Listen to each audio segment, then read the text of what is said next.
The afternoon sun cast long shadows across Maple Street as Sarah Chun pulled into her driveway, groceries filling the back of her Honda. She was already thinking about dinner, maybe that chicken recipe her mother had emailed, when David pointed toward the front porch. "Sarah, look." A small figure sat hunched against their bright blue door, clutching what appeared to be a worn teddy bear. As they got closer, Sarah's heart stopped. It was a child, a little boy, maybe 7 years old, with sandy brown hair that stuck up in the back and tear-stained cheeks that broke her heart instantly. "Oh my God," she whispered, abandoning the groceries without a second thought.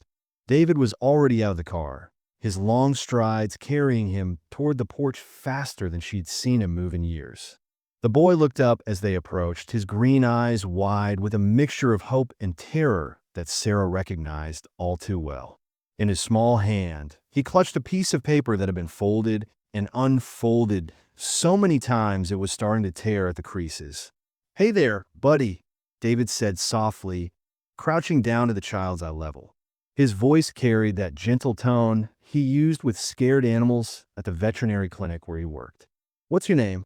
"Alex," the boy whispered, so quietly they almost missed it. "Alex Thompson. Are you my new family?" Sarah felt her knees go weak. For 8 years, she and David had tried everything.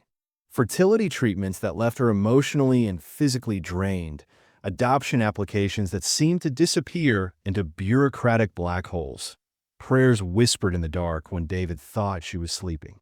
And now, he was a child asking if they were his family. "Can I see that paper, Alex?" David asked, his hand extending slowly, carefully. The boy hesitated, then handed it over with shaking fingers. David's face changed as he read it. Sarah watched the confusion cross his features, followed by something that looked like realization and maybe, was that guilt? He handed the note to Sarah without a word. The handwriting was hurried, desperate. "Please take care of Alex. His new family lives at 247 Maple Street. The social worker had an emergency and couldn't wait. Alex is a good boy. He just needs someone to love him. Thank you for giving him a home." Sarah looked at their house number painted in cheerful yellow beside the door, 274. Not 247, 274. "David," she breathed, but when she looked at her husband, he was staring at Alex with an expression she'd never seen before. The boy had stopped crying and was watching David hopefully, still clutching that teddy bear like his life depended on it. "Are you hungry, Alex?" Sarah found herself asking, her maternal instincts kicking in before her logical brain could stop her. "I was just about to make some sandwiches." Alex nodded eagerly, and when he smiled, really smiled, Sarah felt something crack open in her chest. This was what joy looked like. This was what hope felt like. This little boy, sitting on their wrong doorstep, was looking at them like they were the answer to every prayer he'd ever whispered. "Come on then," David said, standing and offering Alex his hand. "Let's get you inside. You look like you've had a long day." As they walked toward the front door, Alex's small voice piped up. "My teddy bear's name is Mr. Buttons. He's been with me at all my houses. He's my best friend." He looked up at Sarah with those enormous green eyes. "Do you think he'll like it here?" Sarah had to turn away to wipe her eyes. When she trusted her voice again, she managed, "I think Mr. Buttons will love it here. And I think you will too." Inside their cozy kitchen, with its yellow walls and the herb garden visible through the window, Alex perched on one of the bar stools and watched Sarah move around with the same intensity David showed when he was trying to diagnose a sick animal.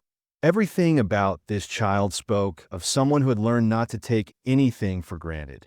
"Peanut butter and jelly okay?" Sarah asked. "That's my favorite," Alex said, his voice gaining strength.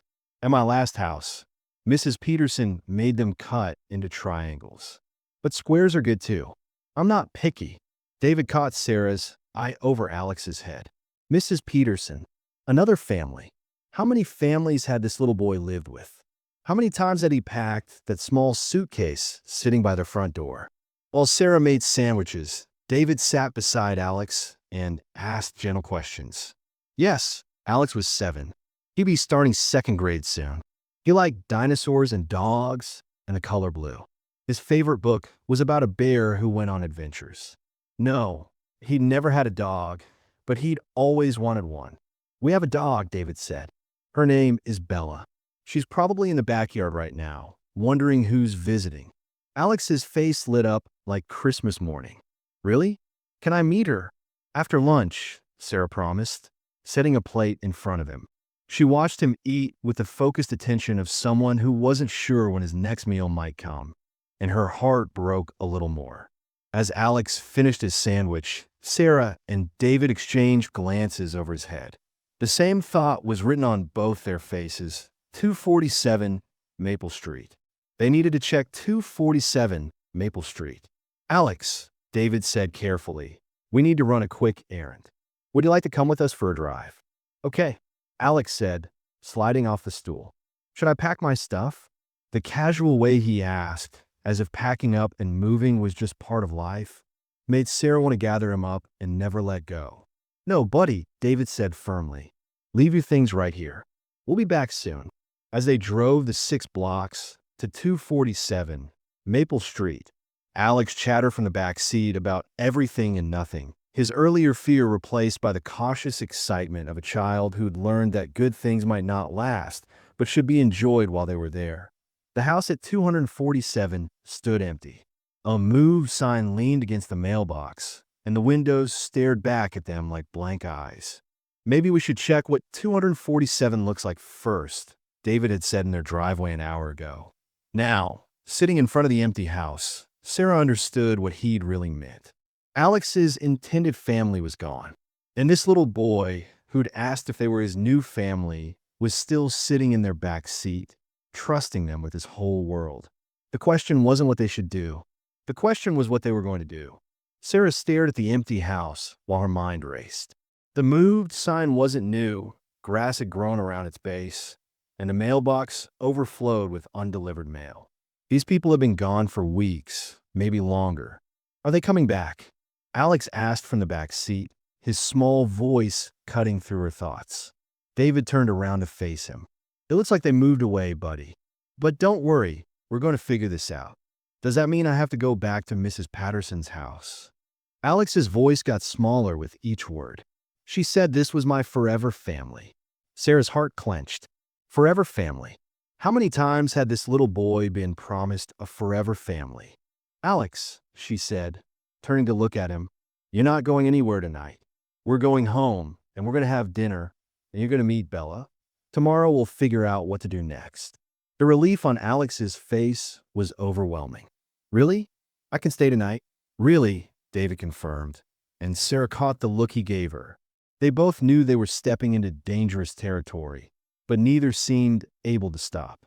Back at their house, Alex's joy at meeting Bella was infectious. The golden retriever seemed to understand immediately that this small human needed extra gentleness. She sat patiently while Alex buried his face in her fur, his shoulders shaking slightly. "She's perfect," Alex whispered. "I always wanted a dog, just like her." That evening, Sarah found herself moving through routines she'd only dreamed about. She helped Alex take a bath, carefully averting her eyes when she saw the small scars on his back, telling stories of previous homes that weren't as kind as they should have been. She tucked him into their guest room with extra blankets and left the hallway light on when he asked. "Mom, Sarah," he called out just as she reached the doorway. "Mom, Sarah." 2 words that hit her like lightning. "Yes, sweetie. Thank you for letting me stay. And thank you for not being mad about Mr. Buttons taking up so much room in the bed." Sarah looked at the teddy bear, positioned carefully on the pillow beside Alex like an honored guest. "Mr. Buttons is welcome to stay as long as you do." Downstairs, David was pacing their kitchen, cell phone in hand. "We should call someone," he said as soon as Sarah appeared. "Social services, the police, somebody." "And tell them what?" "That we found a lost child, and instead of immediately reporting it, we gave him dinner and a bath." David stopped pacing. "Sarah, we can't just keep him. He's not ours. But what if he could be?" The words tumbled out before Sarah could stop them. "David, look at him. Look at us. We're already approved for adoption. We have the home study, the background checks, everything. And he needs us. His paperwork says he belongs with someone else. His paperwork was wrong about the address. Maybe it's wrong about other things too. They stood in their kitchen, the weight of possibility hanging between them. Upstairs, Alex was probably asleep, safe and warm for the first time in who knew how long. Tomorrow, they could make phone calls, file reports, set the bureaucratic wheels in motion to return him to the system that had already failed him multiple times. Or they could choose something else entirely. One more day, Sarah said finally. Let's give him one more day of being a normal kid in a normal family. Then we'll figure out what to do. David looked at her for a long moment, then pulled her into his arms. One more day, but one day turned into 3. On the second morning, Alex helped David make pancakes, standing on a chair to flip them while David guided his small hands. Half of them ended up on the floor, which delighted Bella and sent Alex into fits of giggles that Sarah wanted to record and replay forever. Dad David, Alex said as they ate the successfully flipped pancakes. Do you think I could learn to make eggs too? Dad David. Sarah watched her husband's face transform, watched 8 years of longing and loss melt away in the warmth of being needed by this brave little boy. On the third day, Mrs. Rodriguez from next door knocked on their door. Sarah's stomach dropped.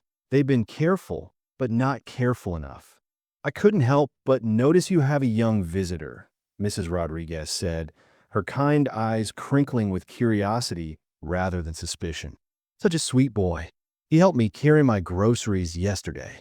He's... Sarah started, then stopped. What was Alex exactly? He's family, David said, appearing behind Sarah with Alex's hand in his. This is Alex. Alex, this is Mrs. Rodriguez. Nice to meet you, Alex said politely, offering his small hand for a shake. Your flowers are really pretty. Mrs. Rodriguez beamed. What a gentleman. You know, Alex, I make the best cookies on the street. Maybe you'd like to help me bake some tomorrow? Can I, Mom Sarah? Alex asked, and Mrs. Rodriguez's eyebrows rose just slightly. Of course, Sarah managed. That evening, as they tucked Alex into bed, their routine now as natural as breathing, he looked up at them with serious eyes. I know you're not really my mom and dad yet, he said, but this feels like home. Is it okay if I pretend, just for a little while? Sarah had to leave the room. David found her in the hallway, tears streaming down her face. We can't give him back, she whispered. David, I can't. He's ours. In every way that matters, he's ours. David pulled her close, his own eyes bright with unshed tears. I know. God help us, I know. Neither of them saw the official-looking sedan that pulled up outside their house as they stood holding each other in the hallway. Neither of them noticed the woman in the business suit checking the address twice before walking up their front steps. The doorbell rang. Alex appeared at the top of the stairs in his pajamas, Mr. Buttons clutched tight. Who's that? Through the frosted glass, Sarah could see the outline of someone who looked very official, very serious, and very much like their dream was about to end. I don't know, sweetie, she said, her voice surprisingly steady. But we're going to find out. The doorbell rang again. David opened the door to find a woman in her 40s with tired eyes and a briefcase that screamed official business. Her badge read Patricia Williams, Child Protective Services. Mr. Chun, I'm here about Alex Thompson. We need to talk immediately. Sarah's world tilted. Behind them, Alex had crept halfway down the stairs, Mr. Buttons pressed against his chest like armor. His green eyes were wide with the kind of fear that came from experience. The look of a child who'd learned that adults in suits usually meant his world was about to change again. Of course, David said, stepping aside. Please come in. Ms. Williams entered their living room, her gaze taking in everything. The Disney movie still paused on the TV, Alex's small sneakers by the door, the drawing he'd made of their family stuck to the refrigerator with a smiley face magnet. Alex, sweetie, why don't you go upstairs and play with Bella? Sarah suggested, her voice carefully calm. Are you in trouble because of me? Alex asked, his small voice breaking her heart. No, baby. No one's in trouble. We just need to have some grown-up talk. Alex nodded, but didn't move from the stairs. Sarah could see him trying to make himself invisible while staying close enough to hear what would happen to his world this time. Ms. Williams settled into their couch with the efficiency of someone who delivered bad news too many times. Mr. and Mrs. Chun, Alex Thompson, was supposed to be delivered to the Morrison family at 247 Maple Street 3 days ago. When he didn't arrive at their temporary hotel, and when we couldn't reach them at the house, we started investigating. The house is empty, David said. We checked. Yes. The Morrisons had to relocate to Portland for a job emergency. There was a miscommunication with our office. Ms. Williams opened her briefcase and pulled out a thick file. Alex has been in our system for 2 years since his parents died in a car accident. He's been in 4 foster homes. The Morrisons specifically requested him after meeting him last month. Sarah felt sick. He's been waiting for them. Yes, they've been preparing for weeks. Ms. Williams glanced toward the stairs where Alex was still listening. I need to ask, why didn't you contact our office immediately when you found him? The question hung in the air like a judgment. Sarah and David looked at each other, and in that moment, all their rationalizations crumbled. We were going to, David said finally. But he was scared and hungry, and it was late and we thought. We thought one night wouldn't hurt, Sarah finished. Then one night became 3 and we. She couldn't finish the sentence. You fell in love with him, Ms. Williams said, not unkindly. It happens more often than you'd think. But Mr. and Mrs. Chun, Alex isn't available for adoption. He already has a family waiting for him. From the stairs came a small, broken sound. Alex was crying, not the loud wail of a typical 7-year-old, but the quiet, practiced tears of a child who'd learned that being too loud got you moved faster. Sarah was on her feet before she knew it, climbing the stairs to gather Alex in her arms. He came willingly, burying his face against her shoulder while his whole body shook. I heard, he whispered. I have to go to Portland. I don't want to go to Portland. Mom Sarah, I want to stay here with you and Dad David and Bella. I know, sweetheart. I know. Ms. Williams had followed them upstairs, her professional mask slipping slightly at the sight of Alex's distress. Alex, honey, the Morrison family is very excited to meet you. They have a big house and a yard, and Mrs. Morrison teaches piano. I don't want to learn piano, Alex said, clinging tighter to Sarah. I want to help Dad David with pancakes and read bedtime stories with Mom Sarah. Alex, Ms. Williams continued gently, the Morrisons have been planning for you to join their family. They've painted a room just for you. I like my room here, Alex said, his voice muffled against Sarah's shirt. It has the night light shaped like a star, and I can see Bella's doghouse from the window. Sarah carried Alex back downstairs, with David and Ms. Williams following. The social worker's expression had softened considerably. Whatever she'd expected to find, it wasn't this picture of genuine family love. I can see that Alex is happy here, Ms. Williams said carefully. But legally, he's committed to the Morrison family. They've completed all the paperwork, the home studies, everything. What if we wanted to adopt him? David asked suddenly. We're already approved. We could start the process. It doesn't work that way. Alex isn't available. The Morrisons have legal priority. But what if they've changed their minds? Sarah asked desperately. They moved away. Maybe they decided they don't want him anymore. Mrs. Chun, I need you to understand something. Ms. Williams sat forward, her voice becoming firmer. The Morrisons didn't abandon Alex. They had a family emergency and had to relocate quickly. They're good people who want to give Alex a loving home. We want to give him a loving home too, Sarah said, her voice breaking. Look at him. Look at us. We're already a family. Ms. Williams looked around the room, at Alex curled in Sarah's lap, at David sitting close enough to touch them both, at the dog lying protectively at their feet, at the evidence of 3 days of genuine family life scattered around their living room. I can see that, she said quietly, but I have to follow the law. Alex needs to be prepared for transfer to Portland. When David asked, the word coming out like a physical pain. I need to contact the Morrisons first. Make sure they're settled enough to receive him. Probably within 48 hours. Alex lifted his head from Sarah's shoulder. Can I take Mr. Buttons? The simple question, not a protest, not a tantrum, just quiet acceptance that his world was changing again, broke something in all three adults. Of course you can take Mr. Buttons, Ms. Williams said, her professional voice wavering slightly. And can I say goodbye to Bella? Yes, sweetheart. You can say goodbye to Bella. As Ms. Williams gathered her papers, preparing to leave, Alex slipped from Sarah's lap and walked to the front window. He pressed his small hand against the glass, looking out at the yard where he'd played fetch with Bella just that morning. Alex, Sarah called softly. I'm just remembering, he said, in case I forget what home looks like. Ms. Williams paused at the door, her hand on the knob.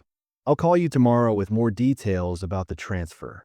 She hesitated, then added, for what it's worth, I can see how much you all love each other. Sometimes the system isn't perfect. After she left, the three of them sat on the couch in silence. Finally, Alex spoke. It's okay, he said in his small, brave voice. I knew it was too good to be real. But as Sarah held him close and David's arm tightened around them both, none of them was ready to let go of the miracle they'd found on their wrong doorstep.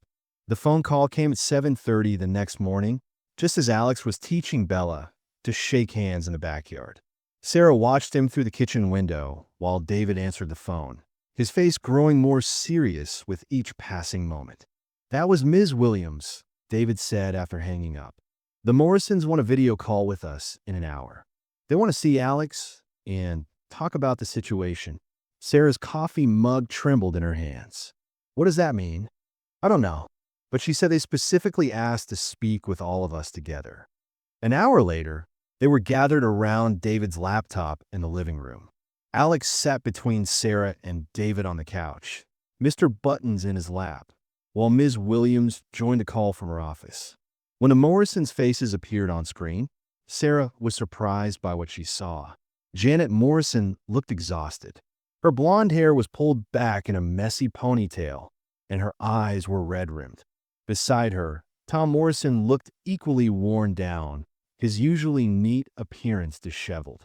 They didn't look like the excited new parents Sarah had imagined. Alex, Janet said softly, her voice breaking slightly. Hi, sweetheart. Do you remember us? We met you last month at the ice cream social. Alex nodded shyly.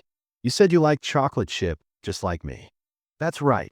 Janet's smile was forced, painful to watch. Alex, we need to tell you something important. Tom and we're having some grown-up problems right now. Janet, Ms. Williams warned from her screen. Perhaps the adults should discuss this privately first. No, Tom said firmly. Alex deserves to hear this from us. He looked directly at the little boy through the computer screen. Alex, when adults promise to take care of a child, that promise should mean forever. But sometimes grown-ups make mistakes, and sometimes life changes in ways we don't expect. Alex's grip on Mr. Buttons tightened. Sarah could feel his small body tensing beside her. Are you going to send me back? Alex asked, his voice barely a whisper. Janet started crying then, real tears that she didn't try to hide. Oh, honey, no. This isn't about you. You're a wonderful boy, and any family would be lucky to have you. Then why can't I come live with you? The silence stretched uncomfortably. Finally, Tom spoke. Alex, Janet and I are getting divorced. That means we're not going to be married anymore, and we're not going to live in the same house. But I lived with lots of different people, Alex said, his 7-year-old logic trying to solve the problem. I could live with you on some days and Mrs. Janet on other days. It's more complicated than that, sweetie, Janet said through her tears. We both need to figure out our own lives right now. It wouldn't be fair to bring you into all this confusion. Sarah watched Alex process this information. She could see him trying to understand, trying to find a way to make it work, because that's what he always did. He adapted, he adjusted, he tried to fit into whatever space adults carved out for him. So, I have to go to another family? He asked. Alex, Sarah said, unable to stay quiet any longer. You don't have to go anywhere you don't want to go. Ms. Williams looked sharply at her through the computer screen. Mrs. Chun, please. No, David interrupted. Sarah's right. Alex, you have a choice here. What choice? Alex looked up at them with those green eyes full of hope he was afraid to feel. You can stay here, Sarah said, her voice growing stronger with each word. We want you to stay here. We want you to be our son. But what about the rules? Alex asked. Ms. Williams said there are rules. Tom Morrison spoke up from the screen.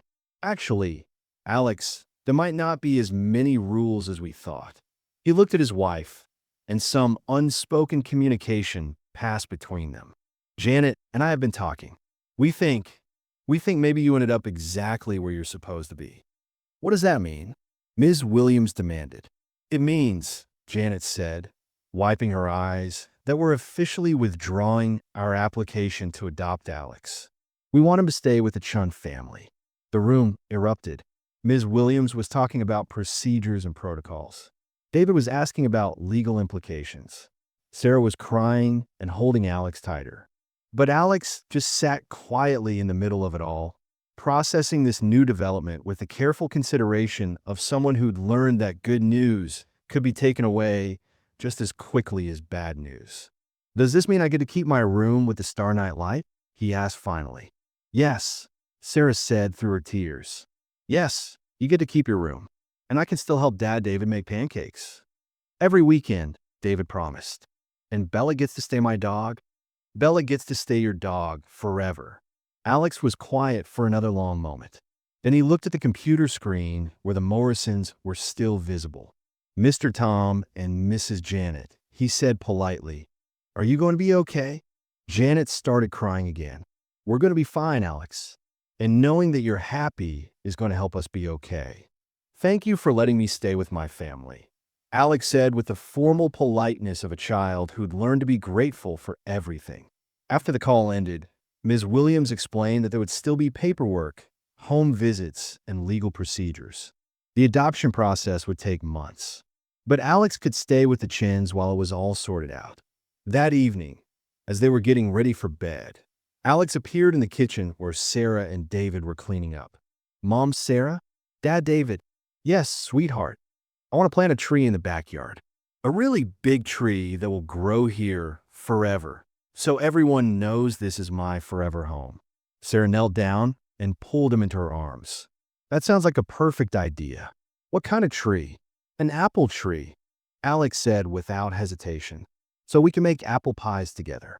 David joined their hug, and for the first time since Alex had appeared on their doorstep, Sarah felt like they could finally breathe. Their family had almost been torn apart, but somehow, love had found a way to keep them together. An apple tree it is, David said. We'll plant it this weekend. And maybe, Alex added sleepily, we can send Mrs. Janet and Mr. Tom some apples when they grow, so they know I'm happy. Sarah looked at David over Alex's head, both of them marveling at this little boy who'd been through so much but still worried about others. They'd found each other by accident, but staying together was going to be a choice they made every single day. And Sarah had never been more ready to make that choice. 2 weeks after the video call with the Morrisons, life had settled into a routine that felt almost normal. Alex had started second grade at the local elementary school, where he'd quickly made friends and impressed his teacher with his reading skills. Sarah had enrolled him in art class on Saturdays, and David had been teaching him to throw a baseball in the backyard every evening after dinner. But the legal process was moving slower than anyone had hoped. Mountains of paperwork, background checks that needed updating, and court schedules that seemed designed to test their patience. Alex handled the uncertainty with the resilience of a child who had learned to take life one day at a time. But Sarah could see the worry in his eyes sometimes, the fear that this happiness might still be temporary. On a Tuesday morning, Ms. Williams arrived at their door with an expression Sarah had learned to dread. Official business never wore a happy face. We have a problem, she said without preamble, settling into their living room with a thick folder of documents. Alex was at school, which Sarah was grateful for, because she could tell this conversation wasn't going to be easy. What kind of problem? David asked, sitting beside Sarah on the couch and taking her hand. Alex's biological grandmother has surfaced. Sarah felt the world tilt. His grandmother? Eleanor Thompson, his father's mother. She's been living in Florida and just learned about Alex through a private investigator she hired to find him after her son died. She's filing for custody. The room went silent except for the tick of the antique clock on the mantel. The clock Sarah had imagined Alex growing up with, marking the hours of normal childhood. But where has she been for 2 years? David asked, his voice tight with controlled anger. Alex has been in the system for 2 years. Where was she when he needed family? Ms. Williams consulted her folder. She claimed she didn't know about the accident. Apparently, she and her son had been estranged since Alex was a baby. She's been searching for him since she found out. And she just gets a swoop in now. Sarah's voice cracked. After Alex has finally found stability? I'm afraid it's more complicated than that. Biological family members have legal preference, especially grandparents. The court will have to consider her petition seriously. Sarah stood up abruptly, pacing to the window where she could see Alex's apple tree sapling they planted the weekend before. It was still small, still fragile, but its roots were taking hold in their backyard soil. What does this mean for the timeline? David asked. There will be another hearing. Mrs. Thompson will need to undergo evaluation, just like any potential guardian. But Ms. Williams hesitated. I need to be honest with you. Unless there are serious concerns about her fitness as a guardian, the court is likely to favor placing Alex with biological family. After Ms. Williams left, Sarah and David sat in their quiet house, both lost in thought. They'd been so close to making it official, so close to knowing Alex would be theirs forever. We have to tell him, David said finally. I know, Sarah wiped her eyes. But how do you tell a 7-year-old that his world might be changing again? When Alex came home from school that afternoon, chattering about his friend Marcus and the art project they were planning, Sarah and David sat him down in the living room. His face immediately grew serious. He learned to read adult expressions too well for a child his age. Is something wrong? He asked, clutching Mr. Buttons automatically. Alex, we need to talk about something important, Sarah began gently. Do you remember your daddy's mommy? Your grandmother Eleanor. Alex's face scrunched in concentration. I think so. Daddy said she lived far away and they didn't talk anymore. Is she okay? She's fine, sweetie. In fact, she's been looking for you. She didn't know about your mommy and daddy's accident, but now she does, and she wants to meet you. Does she want you to come live with her? David's jaw tightened, but he kept his voice calm. She might, buddy. She's your family, your blood family. Alex was quiet for a long moment, processing this information with the careful consideration they'd come to recognize in him. But you're my family too, he said finally. Your mom, Sarah, and dad, David. This is my home. We know, sweetie, Sarah said, pulling him on her lap.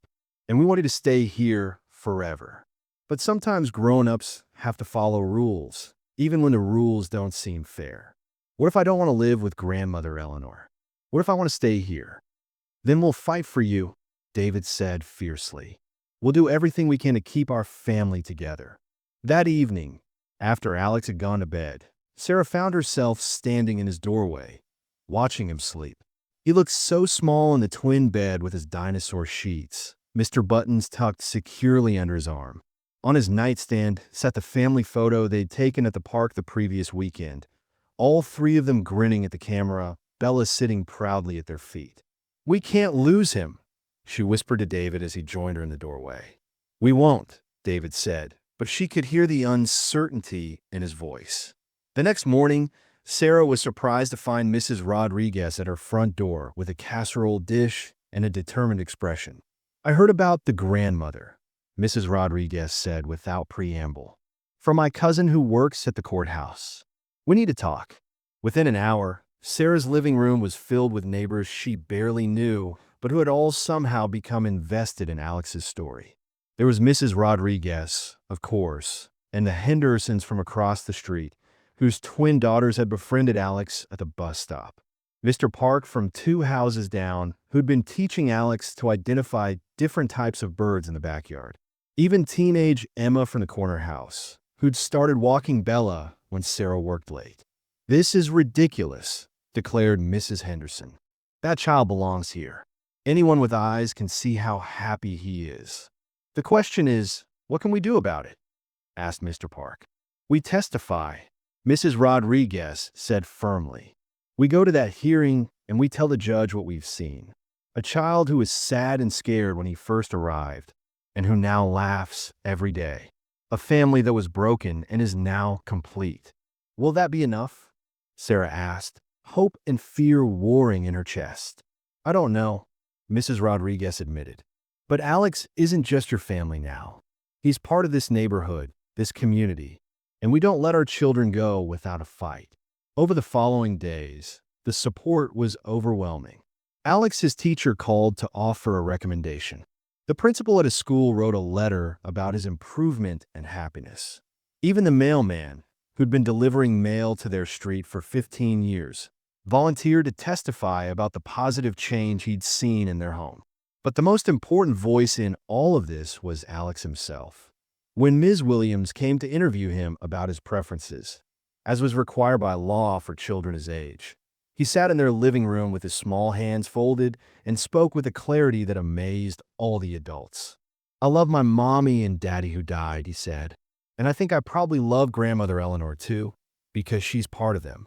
But Mom Sarah and Dad David chose me when nobody else wanted me. They chose me when I was scared and sad, and they made me feel safe. This is where I want to live. This is my family now." 2 days before the hearing, Alex made an announcement at dinner. "I want to write a letter to grandmother Eleanor," he said, "to tell her about my family here, so she understands." "That's a very grown-up idea," David said. "What do you want to say?" Alex thought carefully, then began dictating while Sarah wrote. "Dear grandmother Eleanor, I'm excited to meet you because you knew my daddy when he was little like me. But I want you to know that I have a family here who loves me very much. Mom Sarah reads me stories every night and makes the best sandwiches. Dad David is teaching me baseball and how to take care of Bella. Our neighbors are nice, and I have friends at school. I hope you can come visit me here and meet everyone so you can see how happy I am. Maybe we can be family together instead of me having to choose. Love, Alex." As Sarah sealed the letter, she realized that once again, it was Alex, this wise, brave little boy, who might have found the solution none of the adults had considered. Sometimes the best answers came from the smallest voices. The family courthouse on Monroe Street had never felt so important to Alex. He sat between Sarah and David in the front row, his small hands gripping theirs tightly as families and neighbors filled every seat behind him. Mrs. Rodriguez had somehow convinced half the neighborhood to show up, and Alex could hear whispered prayers in both English and Spanish floating through the air. Judge Patricia Hawthorne entered the courtroom with the kind of presence that made everyone sit straighter. She was older than Alex's grandmother would have been, with silver hair pulled back severely and kind eyes that seemed to see everything. When she looked at Alex, he felt like she was seeing straight into his heart. "This is an unusual case," Judge Hawthorne began, shuffling through papers. "We have an adoption proceeding that began with what appears to be a misdelivery, complicated by multiple family transitions, and supported by an entire community." She looked up at the packed courtroom. "I've been a family court judge for 23 years, and I've never seen anything quite like this." Alex's stomach fluttered like it was full of butterflies having a dance party. David squeezed his hand 3 times, their secret code for "I love you." "Before I make any decisions," Judge Hawthorne continued, "I'd like to speak with Alex privately in my chambers." The judge's office was smaller than Alex expected, filled with books and pictures of children, probably other kids she'd helped find homes. She offered him a piece of peppermint candy and sat across from him at a small table instead of behind her big desk. "Alex," she said gently, "I want you to tell me what you want. Not what you think the adults want to hear, not what you think you should say. Just what's in your heart." Alex looked down at his hands, the same hands that had packed in unpacked suitcases so many times. "I want to stay with Mom Sarah and Dad David," he said quietly. "They love me even when I'm scared, even when I make mistakes, even when I tried to run away." Tell me about being scared. I used to think that if I was really good, families would keep me. But good wasn't enough. Alex's voice got stronger. "Sarah and David love me when I'm not good too. When I broke David's favorite mug, he just hugged me and said accidents happen. When I had nightmares about my real parents dying, Sarah held me all night and said it was okay to miss them and love her too." Judge Hawthorne nodded thoughtfully. "What makes you think they won't get tired of you like the other families did?" Alex thought for a long moment. "Because they already saw me at my worst when I ran away and scared everyone. And they still came looking for me. David cried when he found me. Dads don't cry unless they really, really love you." When they returned to the courtroom, Alex felt lighter somehow. Judge Hawthorne called several witnesses to speak. Mrs. Rodriguez stood up first, her voice trembling with emotion. "Your Honor, I've lived on Maple Street for 37 years. I've seen many families come and go, but I've never seen a child bloom like Alex has with Sarah and David. He went from a scared little boy hiding behind their legs to a confident child who helps other kids in the neighborhood. He teaches my grandson chess, helps elderly Mr. Peterson with his groceries, and asks Sarah if they could start a program to help other foster children. That's not the behavior of a child who feels temporary." Mr. Peterson, using his walker, slowly stood next. "That boy shoveled my entire driveway after the last snowstorm without being asked. When I tried to pay him, he said, 'Mom Sarah says neighbors help neighbors.' He's found his family, Your Honor. Anyone with eyes can see it." Then Janet Morrison approached the witness stand. Alex was surprised to see her there. She and Tom had driven all the way from Portland. Her voice was steady and sure. "Your Honor, Tom and I were supposed to be Alex's parents.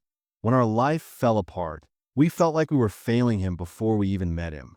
But seeing him with the Chins, seeing how he's thrived, we know he's exactly where he belongs. We're not giving up on him. We're giving him the gift of the family he deserves. Sometimes love means stepping aside." Tom nodded from the gallery, giving Alex a thumbs up that made the boy smile. Finally, Judge Hawthorne called Alex back to the front. "Alex, do you understand that if I approve this adoption, Sarah and David will be your legal parents forever? That means through good times and hard times, when you're happy and when you make mistakes, when you're 7 and when you're 17. "Yes, ma'am," Alex said, his voice clear and strong. "That's what families do. They stick together." Judge Hawthorne removed her glasses and looked directly at Alex, then at Sarah and David, then at the packed courtroom. The silence stretched so long that Alex could hear his own heartbeat. "In my years on this bench, I've learned that sometimes the law must bend to serve love, rather than forcing love to bend to serve the law.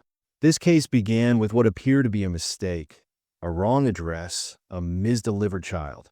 But as I look at this family and at this community that has rallied around them, I see that sometimes what looks like an error is actually destiny finding its way." Alex felt Sarah's hand tighten around his. "Alex, you have clearly found your home. Sarah and David, you have clearly found your son. The Morrisons have graciously and lovingly recognized what's best for this child. This community has demonstrated the kind of support that every family deserves."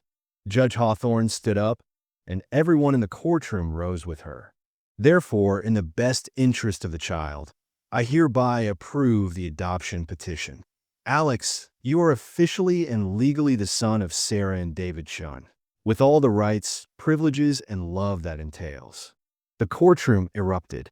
Alex felt himself being lifted up in the biggest family hug of his life, with Sarah crying and laughing at the same time, and David's strong arms around both of them. Cheers and applause filled the room, and Alex could see Mrs. Rodriguez wiping tears with tissues that seemed to appear from nowhere. 6 months later, Thanksgiving at the Chun house had become a neighborhood tradition. Alex stood in the kitchen, carefully arranging the napkins the way Mrs. Rodriguez had taught him, while Sarah and David worked together, making his favorite stuffing. The Morrisons sat at the dining room table, laughing with David's parents who had flown in from California. Janet was showing everyone ultrasound pictures of her baby. She and Tom had gotten back together and were expecting their first child together in the spring. Alex, Mojo, Mrs. Rodriguez called from the living room. "Come show Arabella how much you've grown." Alex grinned and ran to hug the woman who had become his honorary grandmother. She measured him against the doorframe where she'd been tracking his height, shaking her head in amazement. You're going to be taller than your papa soon." After dinner, as the adults lingered over coffee and pie, Alex slipped outside to his favorite spot, the old oak tree in the backyard where he'd carve his name that scary day when he thought he'd have to leave. Now, carved beneath Alex and David's careful lettering, it read Chun Family Tree. Sarah found him there, as she always did when he needed a quiet moment. "Watch thinking about, kiddo." Alex leaned against her, still small enough to fit perfectly under her arm. I was remembering that first day, when I was so scared on the doorstep. I thought I was lost. And now, Alex looked back at the house, warm light spilling from every window, filled with the voices of people who loved him. Now I know I was exactly where I was supposed to be. Maybe it wasn't the wrong address after all. Maybe it was the exactly right address that just looked wrong at first. Sarah kissed the top of his head. Sometimes the best gifts come wrapped in the most unexpected packages, delivered to the most surprising places. "Mom, Sarah?" "Yes, sweetheart. Next week at school, we're supposed to write about our family history. Can I write about how I got delivered to the right family at the wrong address? And how love is what makes a real family?" "I think that sounds perfect, Alex. Absolutely perfect." As they walked back toward the house together, Alex could see David through the kitchen window, already planning their next family adventure on his tablet. Tomorrow they would start building the little free library box for the front yard. Alex's idea to help other children in the neighborhood find the books and stories they needed. Alex smiled, his heart full of the kind of happiness that comes from knowing you're exactly where you belong. Sometimes the very best families are the ones that choose you. And sometimes getting lost is just the first step to being found. The Chun family mailbox stood proudly at the end of their driveway, and every morning when Alex walked to the school bus, he touched it gently. A small ritual of gratitude for the day a wrong address became the rightest thing that ever happened to him.